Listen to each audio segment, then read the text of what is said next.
My name's Slavka, I'm from Alabama, and this channel is about living, traveling, and learning. See you on the road.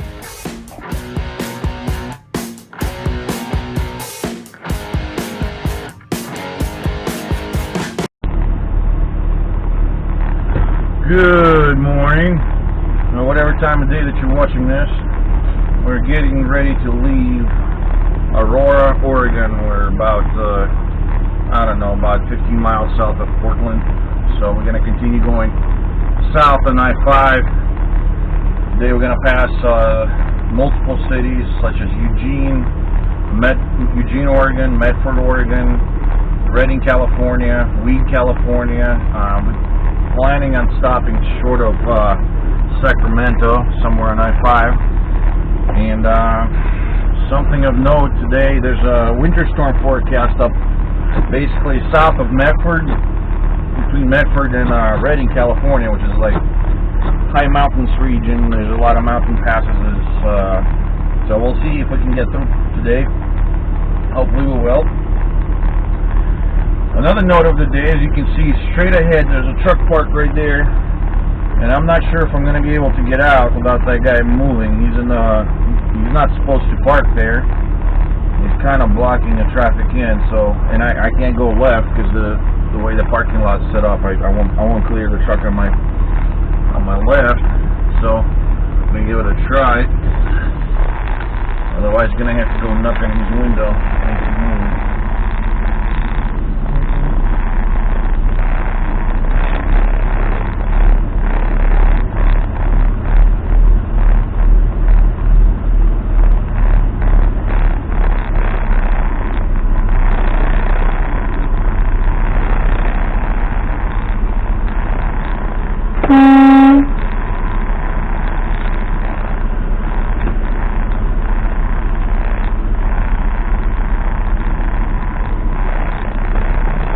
Yep, not gonna work. He's gonna have to move.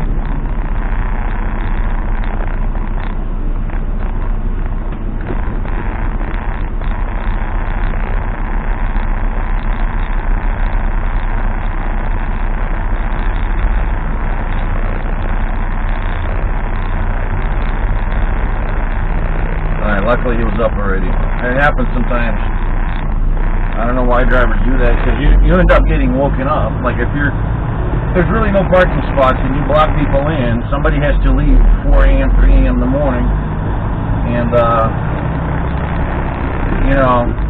you're just falling asleep, and somebody's going to be knocking on your window, and it's just not good. Not good at all. Generally, if you can't find parking, I mean, come on. There's always parking. It's just usually in the back. Yeah, you may have to walk a little bit to get anything to get coffee or go to the bathroom, but shit, I mean, just park somewhere so you're not blocking people, because it's actually, you're making it worse for yourself. You're not going to get to sleep. You're going to fall asleep and someone's going to have to wake you up because they can't get out.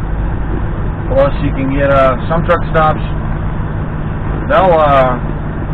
they can call the cops on you. There have been incidents where they come out and bang on your window, and some security guy or whatever. No, last year a truck driver got shot by a security guy, like over the same thing. He parked somewhere, it was Oklahoma, I believe. It was a Petro in Oklahoma City. He just parked just kind of like that guy, and in the wrong spot. The security guard came out and, told him to move. The words were exchanged, I'm sure some things were said that shouldn't have been, and the security guard just shot the guy. I mean, that was wow. But yeah, this parking issue can get really heated between truck drivers, and I don't see why, because honestly, if you can't find a truck stop parking, you can just move down the road another 5-10 miles. There's usually rest area or something else. I mean, if you're really, in the pinch to park, that's not a problem usually. You can even get on the shoulder and on-ramp or something. In most states, it's not a problem. You can just take a nap there, and then in the morning when we move up to get the coffee or whatever to your truck stop to go to the bathroom. that's the dealio. Oh, I hate this interchange. Look at this, guys. This line of cars as far as I can see to my right, and nobody's letting anybody through. And like, if you just sit here, oh man, you just kind of have to. just push your way through. But a lot of times you get traffic up front.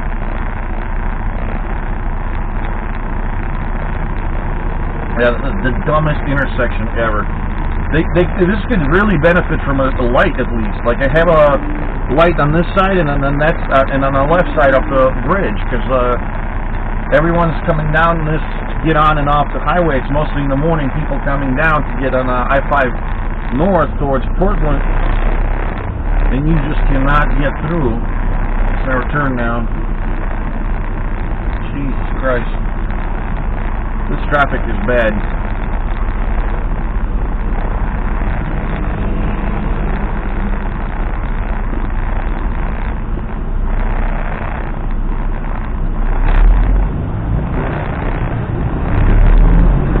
Yeah, you just kind of have to do fucks no giving and just go straight through. Hope that they have brakes and know how to use them, you know what I'm saying? Because if you just sit there, there's no gap at all. You just gotta go, man. I wonder if that's how they drive in India. You know, you ever watch the traffic in like Pakistan, Karachi or somewhere? Like, how the fuck did these people survive their commute to work or whatever they go? I mean, there's like absolute chaos. There's no traffic lights. Everyone's going whichever direction. Like, there's nobody feel like, you know, left lane, right lane, it don't matter. You just go whichever way you like. And that's kind of like this, kind of like that in a smaller scale at that intersection. Alright, well, we're just going to keep rolling. Pretty much it's going to be flat and nice until Eugene, Oregon. And right after Eugene, the hills start. And then we're pretty much going to be driving in the mountains from there until we get to Sacramento Valley, which is like the city of Redding, California, right there at the northern tip of Sacramento Valley. So hopefully the snowstorm or whatever's out there is not going to affect us too much. By the time we get there, it should be around noonish. You know, we'll see. I'll keep you guys posted. Like always, see you on the road.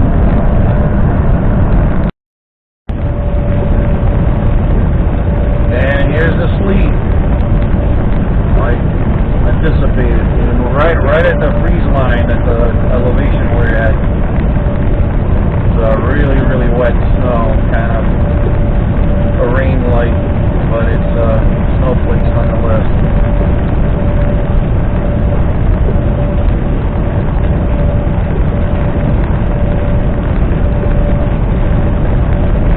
Luckily, it's so far just melting when it hits the road surface. We're at 37 degrees still, and it's still a little bit too warm for it to accumulate. The valleys are getting really narrow. We're climbing up and up.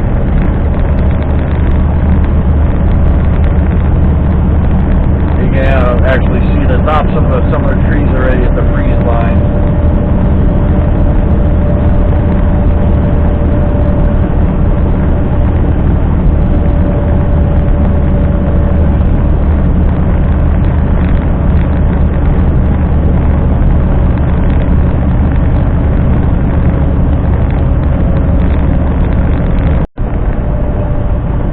Alright, we're going to take this exit. Go get some fuel. The California state line is just a few miles up ahead, so we gotta make sure we have full tanks before we enter California. No offense to anybody from California, but your fuel prices suck.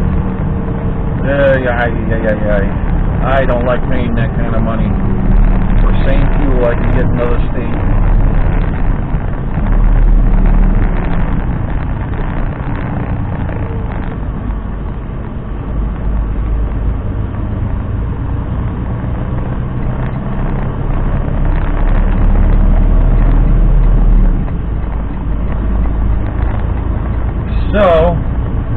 the last petro on this side of the Oregon, and once we go further south, we're going to start climbing, and then that's going to be California state line.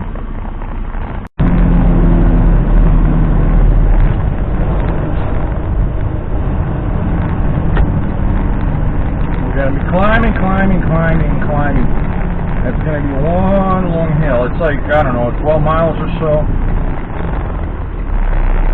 Boy, is that slow when you're heavy. You'll see some trucks that'll be in the right lane. They'll be super slow. Hopefully we don't get boxed in behind them. But yeah, when you're heavy in that hill, man, it takes a while to get up there. It takes definitely a lot of fuel. I don't know what the elevation there, we'll see, but at the top there where the California line is, it's pretty high up. Your ears pop and everything. So, our main objective today is just like I said, get through the mountain area so we don't get stuck in some kind of snow squall or something else of that nature. We're taking left lane, we're going 5 south.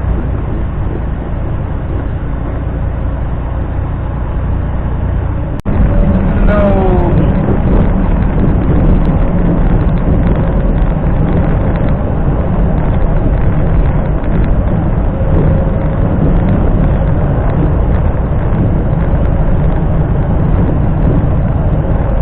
We gotta be in the right lane. They have these if the scale's closed, they have the photo enforcement. They just you drive over the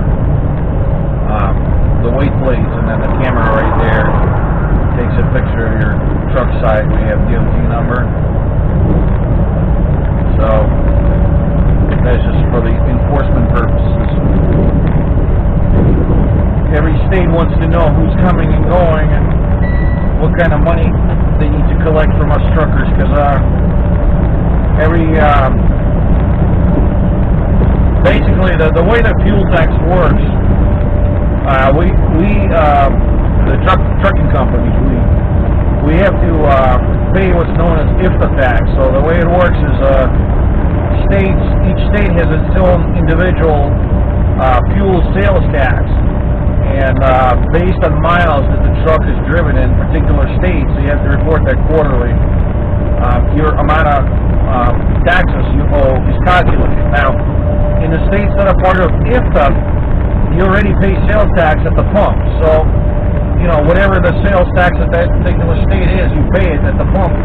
The problem is that you may buy fuel, for example, in a state that has less fuel tax, and then end up driving in a state that has higher fuel tax more. So, like, let's say, well, a good example would be like Missouri and Illinois, for example. So you buy fuel in Missouri all the time. So you have a route going, let's say, from Omaha, Nebraska to Chicago, and Missouri is on the way there. So all you do is just buy fuel there, and then you never buy fuel in Illinois, but a lot of your miles are in Illinois. So what ends up happening is, because you already paid fuel tax in Missouri, but that fuel tax is less than the one in Illinois, so you end up owing money to IFTA consortium, and then they divvy it up to states that are, participating in it. And pretty much every state is in the IFTA agreement, except, I believe, well, Oregon for sure, but I believe Alaska as well is not part of IFTA. I could be wrong on that one, but yeah, so in the end, stuff averages out, so you either owing a little bit of tax every quarter, or none at all, or sometimes even there's a surplus. So like, if you, for example, if you go to California and you just buy fuel there, you just end up, and you end up driving in other states, they have the highest sales tax for the fuel. You, of course, will be owed a refund, and it could be a couple $100, but it usually doesn't happen. Most of us know where to buy fuel. Like, if you've been on the road and you're owner-operator, you pay your own fuel bills, you have your own fuel card, you kind of kind of know where to buy it, you know, so you average out your stuff. And that's what I do. But one thing I never do, I never buy fuel in California because, well, I'm not paying those commie taxes, man.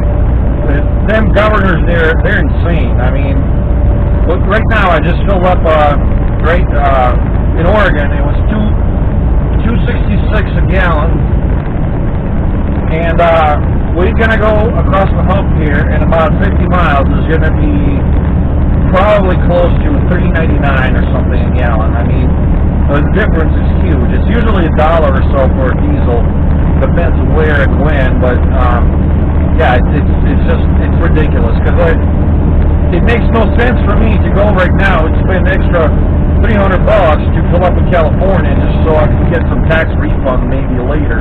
Like, it just crimps my cash flow. I'd rather have $300 right now that I save filling up in Oregon in my pocket rather than dumping it into fuel in California. Like, it makes no sense.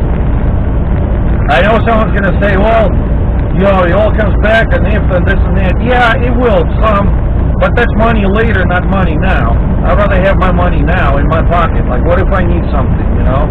You're not rich, you're not filthy rich, or, you know, $300 is not going to make a huge difference, but every time I go in California, if I fill up there, you know, it adds up real quick, and I'd rather have $300 in my pocket right now.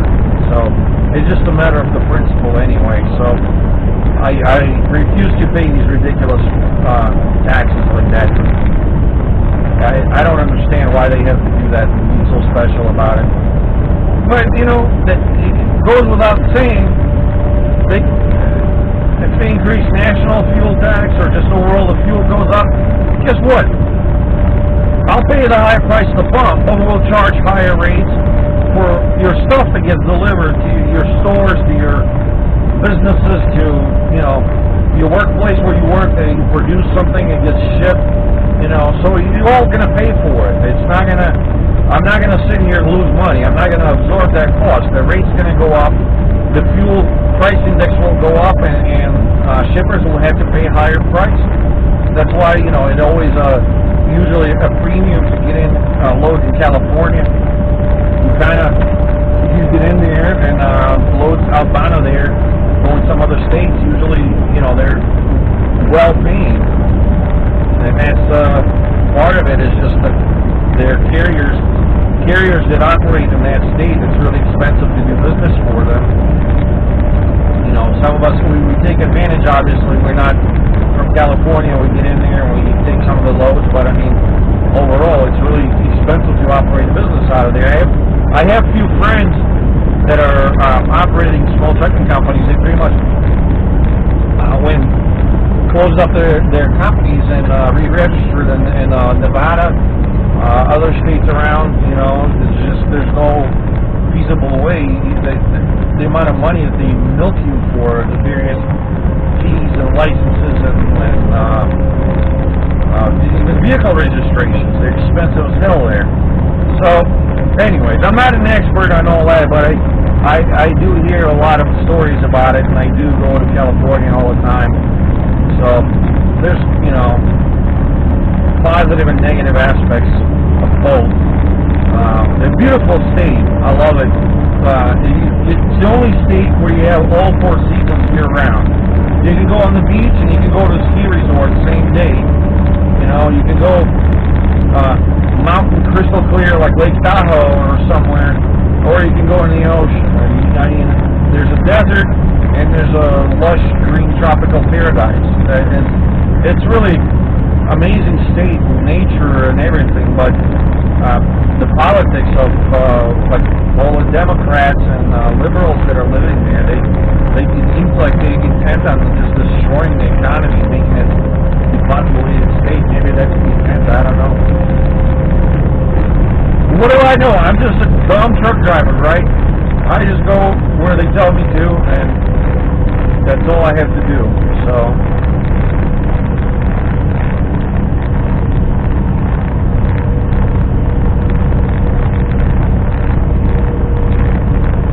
well, we're climbing up, guys. The ears are popping. We're gonna go way up.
I got bottles. New.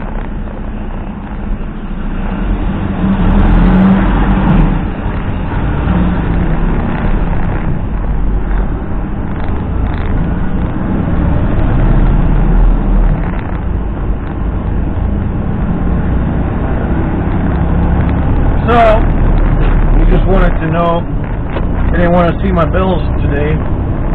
I just told him I got bottles, and he asked me are they new or old. I said new, and he just waved me on up through. So that concludes the festivities as far as agri-control. There's going to be a scale further just past Weeds, California, about 50 miles from here. That one usually, it depends on time of day, but it can get backed up there. It's pulling in all the trucks. But other than that, now we just got to watch our speed limit because in California, speed limit for trucks is 55. Everybody goes to 60 here. Pretty much, I've yet to have any trouble going 60. I've a number of times passed the California State Patrol, and I know they kind of, you know, they, as long as you're not doing something retarded and your truck doesn't look like a heap of from the junk pile, that won't bother you. I mean, I wouldn't push you to look, you know, but if you're going 60 and you're just following convoy of trucks, oh hell, nobody's going to bother you. That's pretty much what I do. I just set the cruise around 60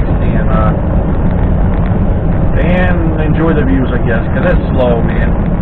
I tell you, like, one thing about high speed, keeps you awake. I don't know. My personal preference, I like basically any state that's west of I-35. Like if you look at the I-35 on the map, it's like a line going north-south from like Texas, from Dallas all the way to Minnesota there. Anything west of there, most of the states have higher speed limits, like 75, 80 miles per hour. I love those states. Just my personal preference, like my truck cruises the best at about 75. So what I end up doing, I just set the cruise control at 76, 77, just so that, because there's some company trucks that are governed to 75, and those guys get really antsy. They want to, like, you know, be up your ass all the time and try to pass you going half a mile faster or whatever. So I just go a little bit faster than most company trucks can, and you know, slowly catch up to someone, pass them, and keep going. You know, and that's the best. And then, of course, you got your coast. You got your I-5 corridor, and you know the story on that one. I already discussed it in the last episode, but it's, you know, it's slow, tedious, but whatever. And I think the worst one that takes the cake is northeast. That's basically like everywhere from like eastern PA, from down there, like Philly and all those areas, and going up to Connecticut. Sometimes it's okay, but generally, like around those big cities, it's just retarded traffic to begin with. Like I can't explain it. Maybe it's the drivers, just four-wheelers in general. People tend to cut big trucks off. Like I know they probably, if somebody's driving a four-wheeler, they think that, you know, oh, you're in my way, this and that. Well, okay, fine. I'm going a certain speed, whatever it may be. You go past me. Why do you get in front of me and go slower than what I was going before? If your intent is to pass the truck, why are you then slowing down? Why are you causing this kind of calamity? You know, there's no reason for it. And it's difficult for large trucks to slow down, to accelerate. We have grades to deal with. The loads are heavy. You know, like, why do people do that? And that kind of behavior seems to be like all northeast. Like, you would have some 16-year-old girl freaking going all the way in the left lane and then cut through 3 lanes and pop in front of a truck, jam the brakes, and hit the exit. Like, you couldn't have planned that half a mile ago. You literally had to almost crash and then almost die. Like, that makes no sense at all. It's really amazing to me to see how many people have no clue how close they are to dying every day just driving their vehicles and doing the things that they do around big trucks. Because, like, you know, sitting in this seat here, I'm higher up. I can see what you're doing. I can see your phone that you're holding down that you think nobody's seeing. I can tell if you're texting because you're weaving. You're not holding the speed. You accelerate, decelerate. It's almost like it's some kind of. It's really bad. I mean, it's almost like a disease anymore. People in their goddamn phones while driving. It's almost like a cliche, of course, but I don't know. There's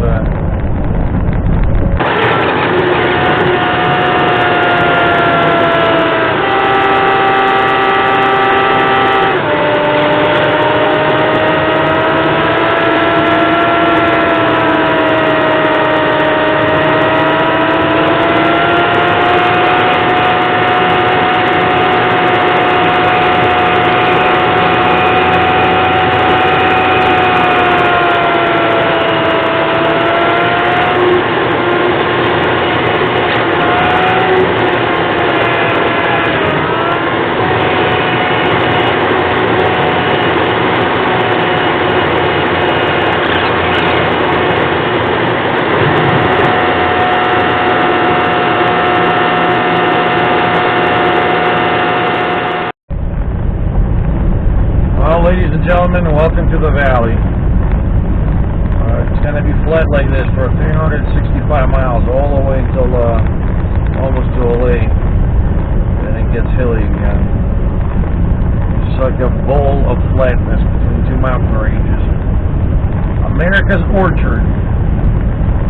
The fruit and nut capital of the world. No pun intended. But yeah, I mean, at this point, we're probably going to drive another 80 miles. We're going to shut down. So, we'll probably, well, unless there's something interesting happens, there's nothing else to really film. It's just countryside. It's going to be passing small towns, mostly just orchards. It's quite relaxing, different driving. Versus being in the hills out there in the last 260 miles, some from Eugene. Here you just kind of set the cruise control and just monitor the situation while your diesel engine is purring. As all these people are merging, they always kind of end up bumping you off.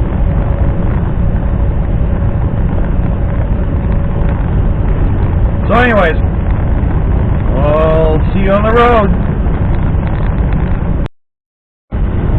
Yeah, we're merging with I-80 near San Francisco already. Hitting up 505, it's just a shortcut from the 5. So we're going to be in Fairfield in about 10 minutes. This load should be completed.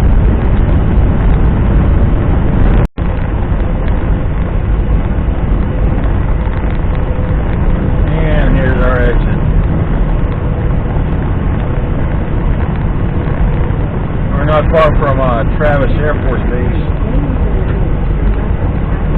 Last summer I did a military contract, so all I did is a base hunting. And that was one of the places, it's a pretty cool area down there. And once you get in Air Force Base, there's a lot of cool hardware there.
light so I don't have to stop. Just kind of rolling through it. There we go.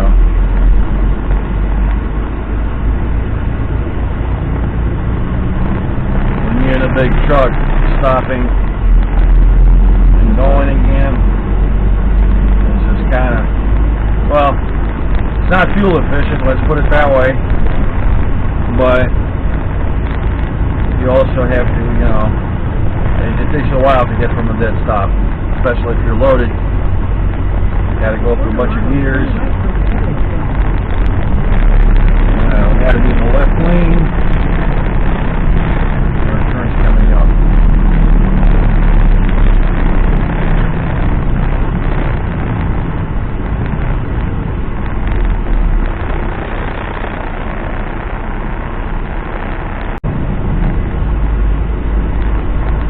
Oh, I think I see it.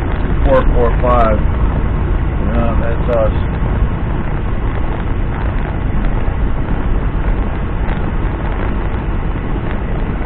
Golden brand, some kind of distillery. I'll never explain the bottles.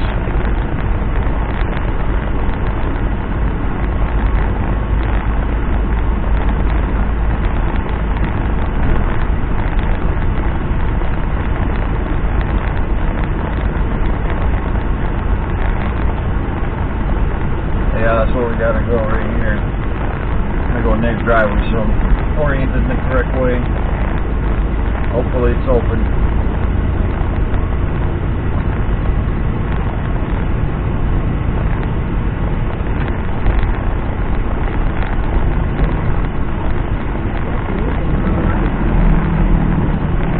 Gotta swing wide. Otherwise, the trailer will be in the flowers. Oh man, there's trucks here. Where do I go? Where do I go? Alright, I'm gonna go to that curb over there. Up ahead. I have no choice.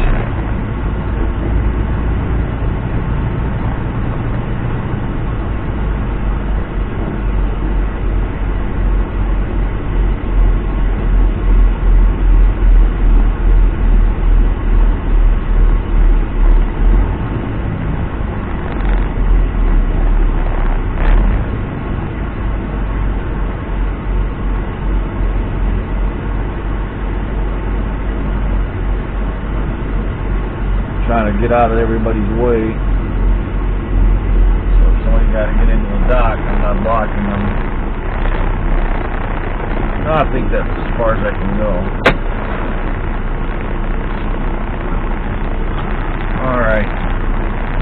I'm going to go check in with the receiver and see what they have to say. I'm actually quite early. It's 11:41 a.m. It was scheduled for 2 p.m. So, well, we may have to wait, or we may get unloaded. I don't know. Well, I checked in. They told me I have to go to a different warehouse nearby to get unloaded. So, apparently, it's right around the corner somewhere. Just gotta find it. Always complications. Okay, well, it's not too bad. It's only a quarter of a mile from here. Alright. Let's get up there. Yeah, guys like, oh, we're full of product. Okay, you gotta go here. I'm like, well, that doesn't sound like a me problem. That sounds like a you problem. But, you know how it goes. It's always a truck driver problem. Whenever someone else has a problem.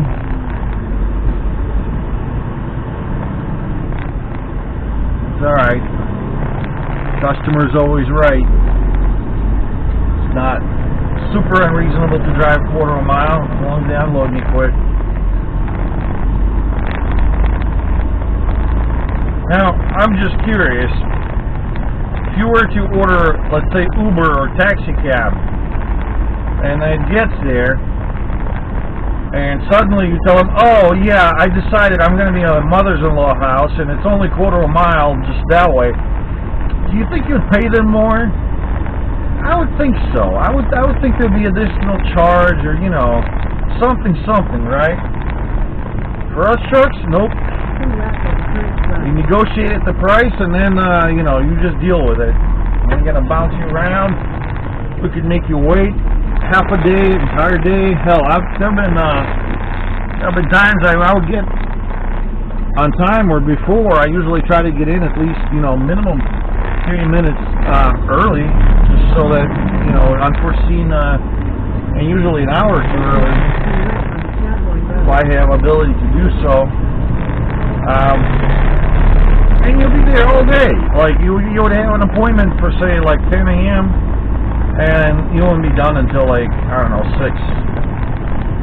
And it ruins your day because you're gonna you were planning on picking something up already, making more money that day, and nope, you're just sitting there.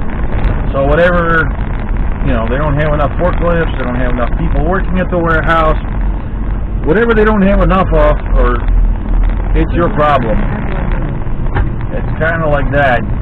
But, shippers and receivers like that, I have a black book. I remember them. And you know what happens?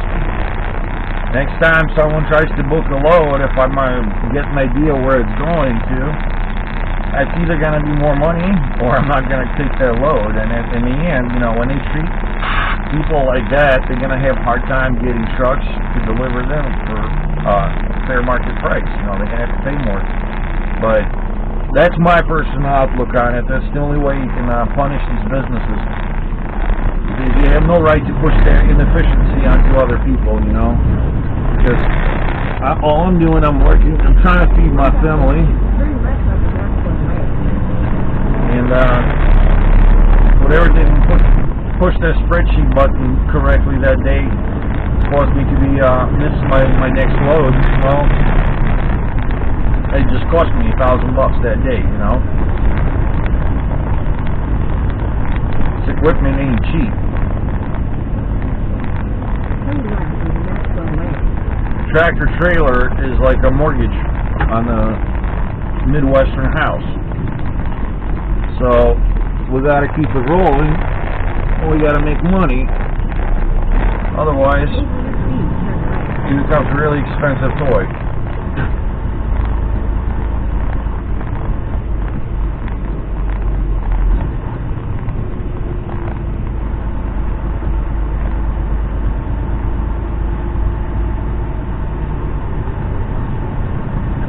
That's going to be tight.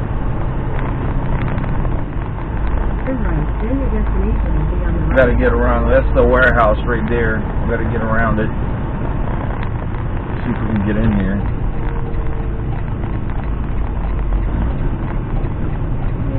Yeah, we can.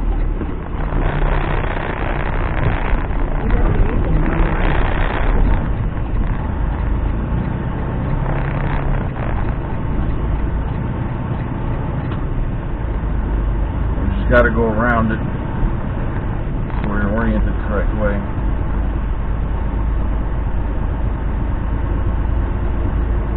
Because on the other side, the loading docks, you want to be on the driver's side when you're backing in. It's around this area, all the warehouses, they skimp on the parking spot because the lane is the premium. So you end up with a tiny ass parking lot and barely enough room for a truck to maneuver at. Look at this. We gotta make a really sharp turn here. Oh man, I gotta back up a little bit. Oh, trailer looks good.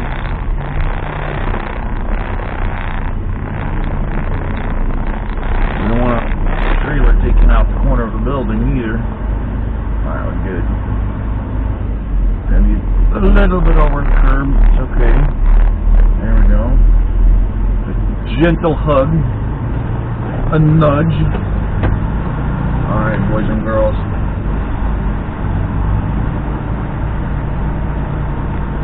Trying to be careful because there's just crap everywhere. That's the problem with these places. around San Francisco. Be delivering. Get ready for close quarter maneuvering. Inches will be, you're going to be inching by less than a foot in places that are not made for these big trucks. Right?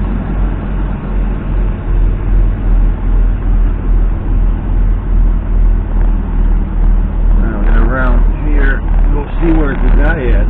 So we're supposed to see this guy. This is their auxiliary warehouse.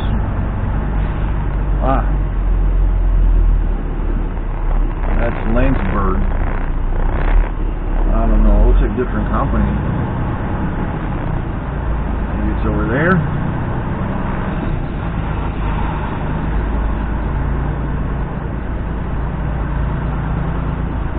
There we go, Amcor. This is where we must be. That's our delivery gate right there on the left. Alright, I'm gonna stop here. I'm gonna go talk to the guy. And you guys just sit there and wait. Don't go anywhere. Alright, let's open this door. Make sure nothing falls out. Oh, we good.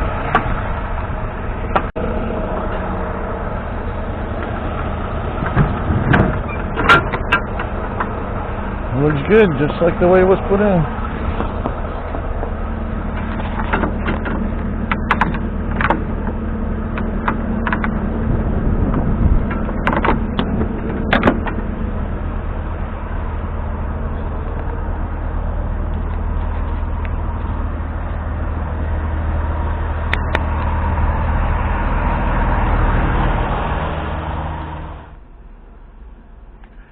So I'm looking at the weather situation here. We have a high wind warning in California, and there's snow. They're promising, let's see what's here, around Redding area, Weed County. That's all mountains there. Winter storm warning. So yesterday we kind of got through that, but today it looks like it's piling on. Let's see what's happening here, because this is going to determine if I'm getting a next load today or not. Do I want to go empty? So right there it says heavy snow, strong wet and cold low pressure system, and then blah blah. Winter storm warning remains in effect from noon today till 4 p.m. Wednesday. Winter weather advisory remains blah blah blah. Total snow accumulations 12 to 28 inches from, oh, Jesus Christ. Yeah, in the mountains it's gonna get gnarly. It's probably gonna get that path shut down there towards Oregon. What about the I-80 and around here, Truckee and Lake Tahoe?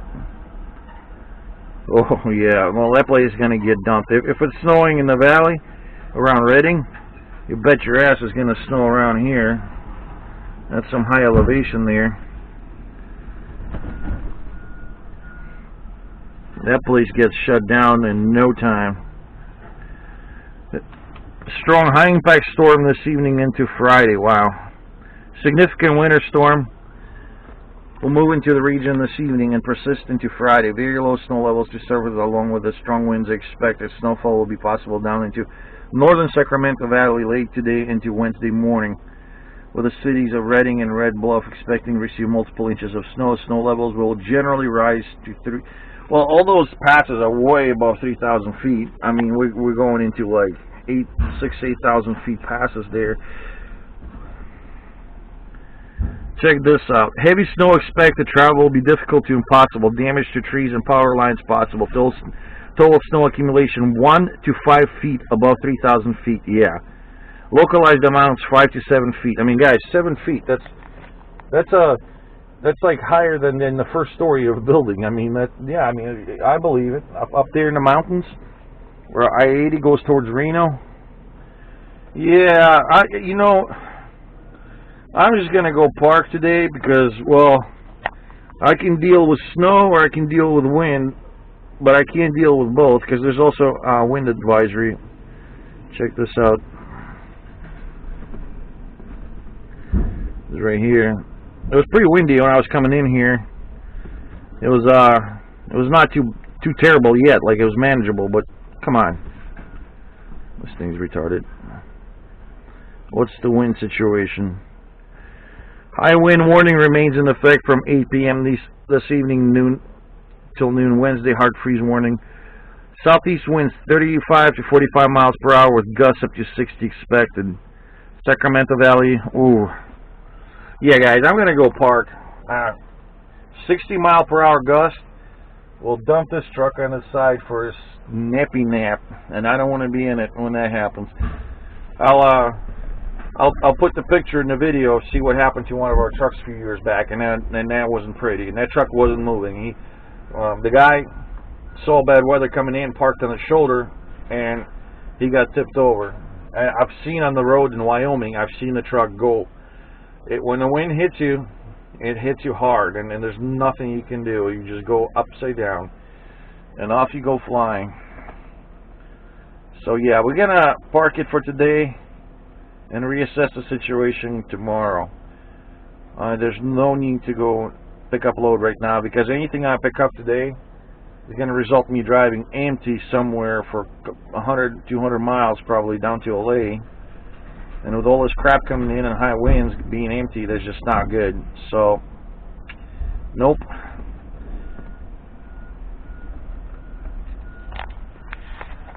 See you guys on the road.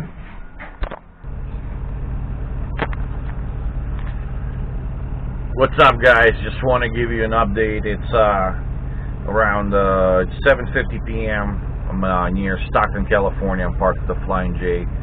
Been here since afternoon. And yeah, the weather rolled in, and it is gnarly out there. Just sitting here editing my video, and it's bouncing me around just being in the truck. Just watch the